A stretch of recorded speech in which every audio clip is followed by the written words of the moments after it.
आईपा की जो मुहिम है वो एक ज़मीनी स्तर से कार्य करती है और जिस तरह और चैनलों को हमने देखा है उससे भी कई गुना अच्छा आईपा का चैनल चल रहा है।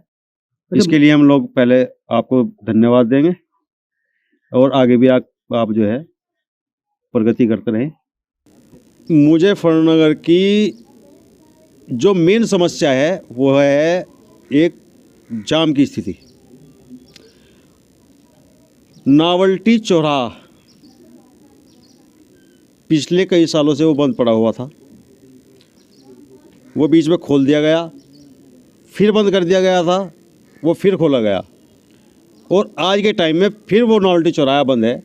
उस नावल्टी चौराहा बंद होने से जो आपका अस्पताल चौराहा है उस पर बर्डन इतना हो गया कि अगर किसी व्यक्ति के घर में कोई व्यक्ति अगर बीमार होता है और उसमें एम्बुलेंस अगर वो एम्बुलेंस के थ्रू अपने किसी मरीज को लेके जा रहा तो मुझे नहीं लगता कि मरीज हॉस्पिटल तक सही सलामत पहुंच जाए।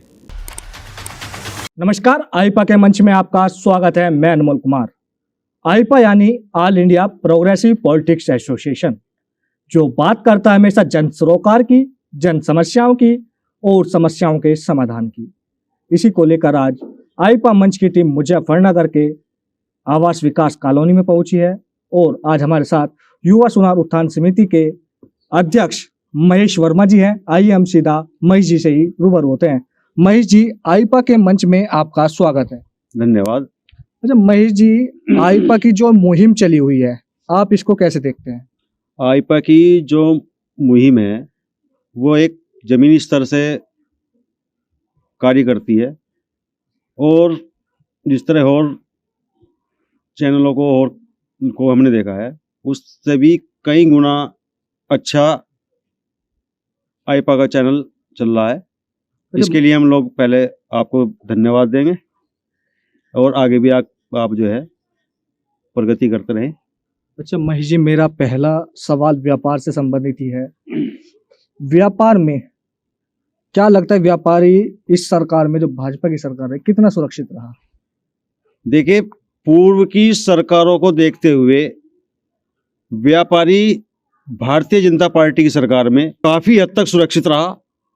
जिस तरह पहले पूर्व की सरकारों में व्यापारी के साथ हत्या, अपहरण, फिरौती और दुकान बंद करने के टाइम पर उनसे लूट जैसी घटनाएं व्यापारी के साथ होती थी, उस तरह की घटनाएं भारतीय जनता पार्टी सरकार में कोई भी अप्रिय घटना इस तरह की कोई नहीं हुई। इसलिए व्यापारी जो है उसमें जो है पूर्णतः सुरक्षित है और अपने आप को सुरक्षित महसूस करता है। अच्छा, महंगाई की अगर हम बात करें तो व्यापार पर क्या महंगाई का कुछ असर पड़ा है? देखिए, महंगाई कोई इतना बड़ा मुद्दा नहीं है। महंगाई पूर्व की सरकारों में भी रही। जिस हिसाब से पूर्व की सरकारों में महंगाई रही उस पर लगाम नहीं लगा, ना ही गरीब आदमी को या मिडिल क्लास के लोगों को कोई इस तरह की सुविधा दी गई जितनी सुविधा भारतीय जनता पार्टी सरकार में, जैसे अभी 2 साल कोरोना काल हमारे देश में चला, उस कोरोना काल को देखते हुए अगर कोई और सरकार होती तो शायद ही वो इस चीज़ पे जो है कंट्रोल कर पाती, और पूर्व की सरकार अगर कोई होती तो शायद ही मेरे अपने हुए हैं कि कोई घर ऐसा बचता जहाँ से किसी व्यक्ति की मृत्यु ना होती। और कोरोना काल में जितना भी भारतीय जनता पार्टी की सरकार ने किया है वो बहुत ज़्यादा है। महीने में लोगों को 2-2 बार राशन, वो भी मुफ्त, और उसके साथ साथ लोगों को आवास, जिसके पास पक्की छत नहीं थी उन लोगों को आवास दिए गए। जैसे पहले समाजवादी पार्टी सरकार थी उसमें लोहिया आवास बनते थे। लोहिया आवास क्या थे? लोहिया आवास केवल एक गांव तक सीमित थे, लेकिन प्रधानमंत्री आवास योजना जो आई वो धरातल पे है। उसमें क्या है, शहर के हर व्यक्ति के पास उसका लाभ पहुंचा। उन्हें जिसके सिर पे पक्की छत नहीं थी उसे पक्की छत मिली, पक्का उसका मकान हुआ, उसे पूरी तरीके से जो है बराबर की एक लेवल में लाने का काम भारतीय जनता पार्टी सरकार ने किया। तो इस महंगाई का मुद्दा कोई खास नहीं है। जैसे कोरोना काल के अभी आपने जिक्र किया, क्या कोरोना काल में कोई प्रभाव व्यापारी पर पड़ा है? देखिए, कोरोना काल में अर्थव्यवस्था पे देखो, कोई भी चीज हो, अगर मान लिया परिवार में, एक परिवार पे ले लो आप, परिवार में अगर कोई इस तरह की कोई घटना होती है तो एक प्रभाव तो पड़ना लाजमी है। लेकिन जितनी जल्दी इस कोरोना काल से हमारा भारत का व्यापारी आमजन जितनी जल्दी से जो है उन्होंने इन चीजों पे कंट्रोल किया, शायद ही पूर्व की सरकार कोई कंट्रोल कर पाती। जब बढ़ते पेट्रोल और डीजल के दामों का भी क्या कोई प्रभाव व्यापार पर पड़ता है या व्यापारी पर पड़ता है, बताएंगे? देखिए, पेट्रोल और डीजल का प्रभाव महंगाई पर पड़ता है,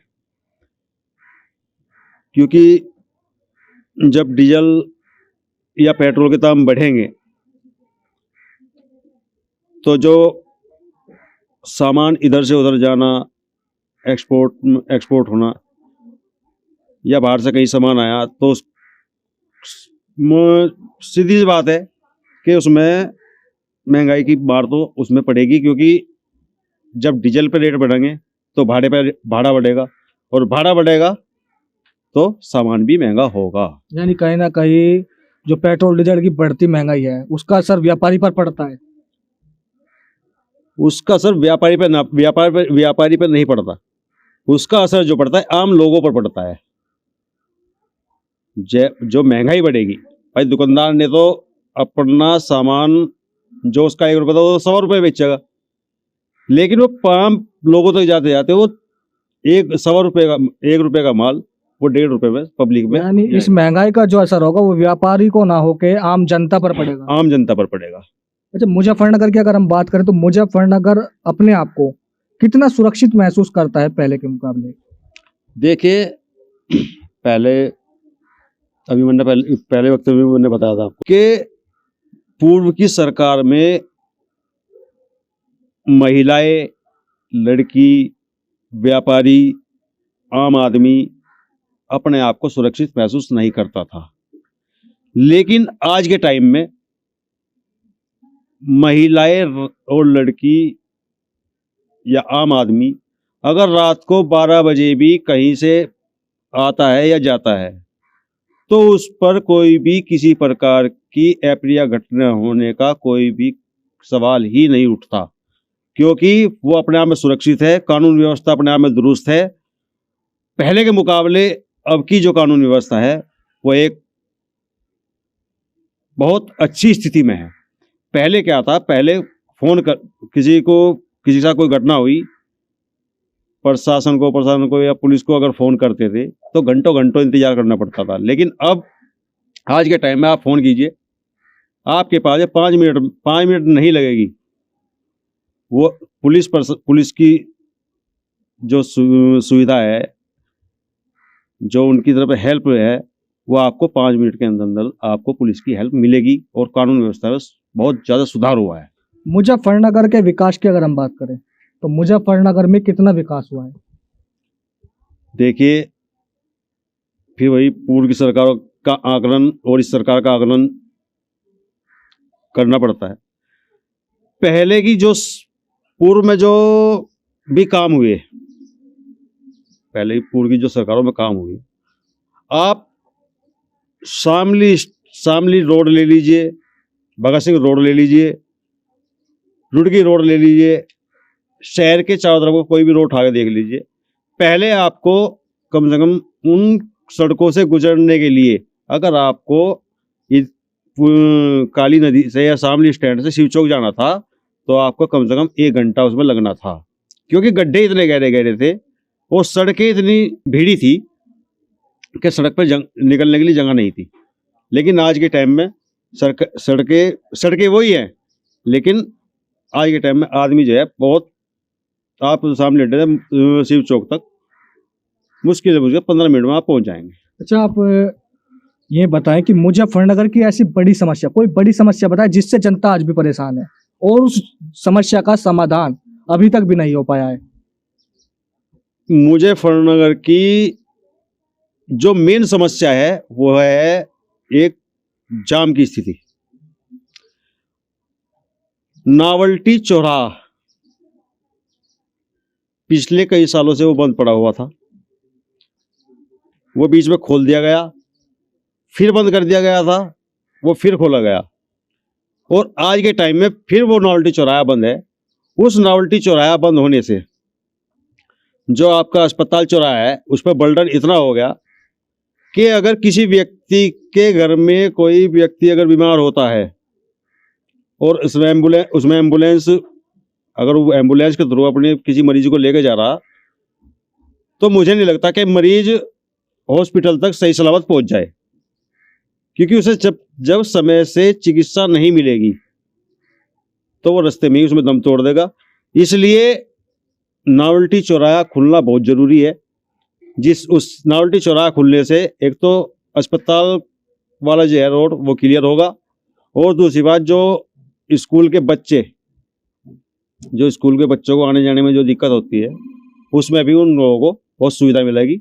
और नावल्टी चौराहे से ही इस नावल्टी चौराहा बंद होने से शहर के अंदर जाम की सबसे बड़ी समस्या है। अच्छा, मुजफ्फरनगर के 2013 का भी हम जिक्र करेंगे। मुजफ्फरनगर का 2013 का दंगा हुआ था, उसमें कहीं ना कहीं मुस्लिम और हिंदू अलग अलग हो गया था।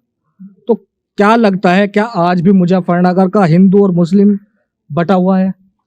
नहीं, ऐसा नहीं है। हिंदू मुस्लिम की जो एक 2013 में जो दंगे हुए थे वो एक सोची समझी साजिश के तहत वो दंगा हुआ था। उसमें दो लोगों का झगड़ा था, जिसमें हमारे एसएसपी जो रही मंजिल सैनी जी और डीएम सुरेंद्र कुमार जी ने काफ़ी हद तक उस पर जो है अपना शिकंजा कस लिया था। लेकिन उसके बाद जो हुआ उसमें हमारे मुजफ्फरनगर के लेकिन सुनने में तो आया था कि एक ही रात में डीएम और एसएसपी का तबादला कर दिया गया था, क्या कहें? मैं वहीं आ रहा हूँ। डीएम और एसएसपी का जो ट्रांसफर हुआ था वो भी एक सोची समझी साजिश थी कि एक राजनीतिक लाभ लेने के लिए। कौन राजनीतिक लाभ लेना चाहता है? एक विशेष वर्ग को अपनी तरफ आकर्षित करने के लिए वो राजनीतिक लाभ लेने में सबसे पहला नाम जो लोगों की जुबान पर है वो आजम खां का है। आजम खां ने ही जो है डीएम और एसएसपी का ट्रांसफर कराया था, और अगर डीएम एसएसपी का उस टाइम पे ट्रांसफर ना होता तो शायद ही 2013 का दंगा इस जिले में होता। तो यानी आपका कहना है कि अब कोई हिंदू मुस्लिम अलग अलग नहीं बटा हुआ है, सबका मेलजोल बन के चल रहा है? बिल्कुल, हिंदू और मुसलमान आज के टाइम में कोई इतना बड़ा मुद्दा नहीं है। हिंदू मुस्लिम सब लोग अब अपना काम कर रहे हैं, अपना व्यापार कर रहे, अपना रोजगार कर रहे और अपने परिवार का लालन पालन में लगे हुए हैं। हिंदू मुस्लिम का कोई इतना बड़ा मुद्दा नहीं है। ये हमारे साथ महेश जी थे, जिनका साफ तौर से कहना है कि हिंदू और मुस्लिम का जो भाईचारा है मुजफ्फरनगर में आज बरकरार हो चुका है और व्यापारी पर महंगाई का कोई भी असर कहीं देखने को नहीं मिल रहा है। अपने सहयोगी नीरज के साथ आईपा मंच के लिए मैं अनमोल कुमार, मुजफ्फरनगर। वीडियो को लाइक करें, शेयर करें। धन्यवाद।